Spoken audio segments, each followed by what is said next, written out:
My name's Isabela. I'm 18. I was originally born in Miami, but I was raised in Cape, Fort Myers area. My childhood was not like other kids. I was hopeless for a very long time. I was 10 years old when I started self-harming and then 12 years old when I thought about ending my life. And when I started to try, I had no hope, and I thought about things that no kid my age should have been thinking about. I didn't have the respect that I needed to have for my mother. My relationship with her was horrible. Me and her, we were always fighting, and if we weren't fighting, we weren't speaking. I was Baker acted multiple times. I started getting Baker acted maybe when I was 12 years old. That was pretty much the only thing that my mom knew to do, was call the cops and get me Baker acted. My life was very tough, and I didn't want to get better. I didn't want to improve. I just wanted to give up, and unfortunately, like my mom, she saw that. She reached out and she contacted the shelter, and she called, and they were like, okay, well, come bring her in. So I was 15 when I came here. I got here late, so pretty much as soon as I got here and showered and everything like that, I had to go to bed. But then the next morning, I remember waking up and I was like, oh man. I was most definitely nervous, but I remember trying to put on that facade of strong and I don't care, and I didn't know you don't have your phones here, you have a schedule, you have to listen to everybody. Outside of here, you are so used to making your own decisions, not caring about other people, how it affects them and how it affects you. They told me, maybe don't think about it in such a negative way. Maybe this is something that could be good for you, It's something that gives you a break from home. It's something that gives you a fresh start. You're away from everything. You don't have to worry about nothing while you're in there, only about yourself. Thinking about that, I was like, oh, I know I'm gonna regret this, but okay. And it was the best decision that I've ever made.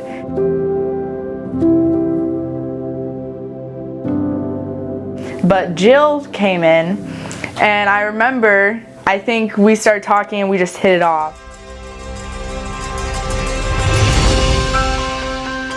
My name's Jill. I'm a counselor with Lutheran Services. We work with truant, ungovernable, runaway, and at-risk youth who need some guidance.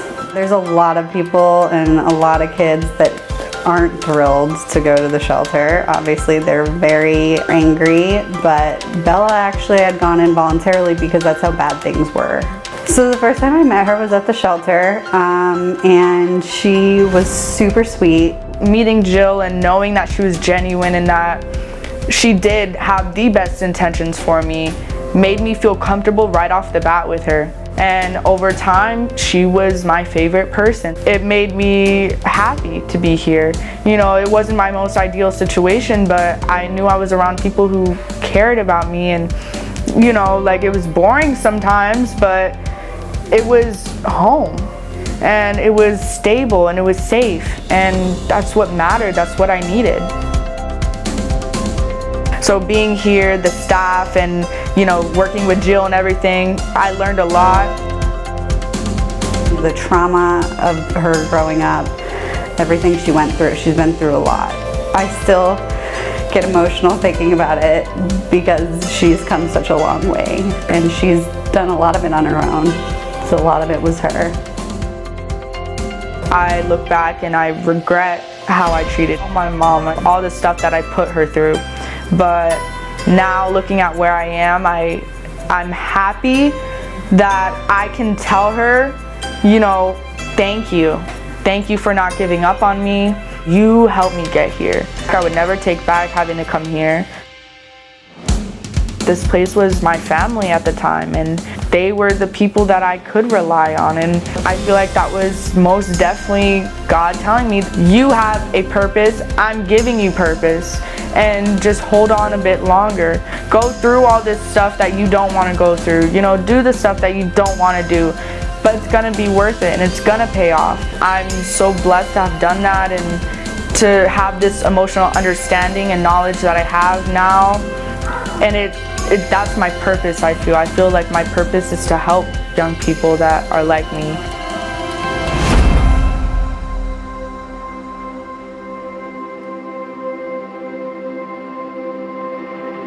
I ran into her at Publix and she was working at the register. I remember I was having kind of a bad day, so I was looking down. I wasn't really looking up at the customers. And I was like, Bella, is that you? And I pause. I start to get hot. Like, I hope this isn't some crazy past situation, past friendship. And I look up, she's like, it's Jill. And I'm like, oh my gosh, it made my day. I was smiling and what? Like, I can't believe this. This is awesome. And I was like, oh my gosh, get my number. And I got her phone number and I started texting her, and that's when I found out all of these amazing things that she's doing and how she's doing so well. Then eventually she reached out to me and she was like, hey, I want to do a story on you. Then LSF, they did a little story on me. And then the next thing was a youth summit event that I spoke at. Ambassador award that I got awarded. I am gonna be a student. I'm starting school in a couple of weeks. I know I'll be fine with it. I can't explain how amazing she is and everything she's done. She really is doing amazing in life. I would say that it's important to realize that there are a lot of kids out there that are in a really horrible place, and that even if we can change one life, that's better than none.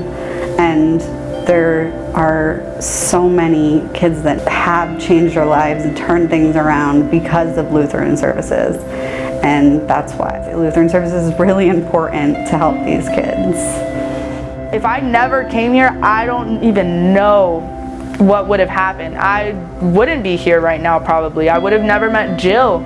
I would have never had gone to that event. I would have never found my purpose. Thinking about that makes me thankful and hopeful for all the other youth.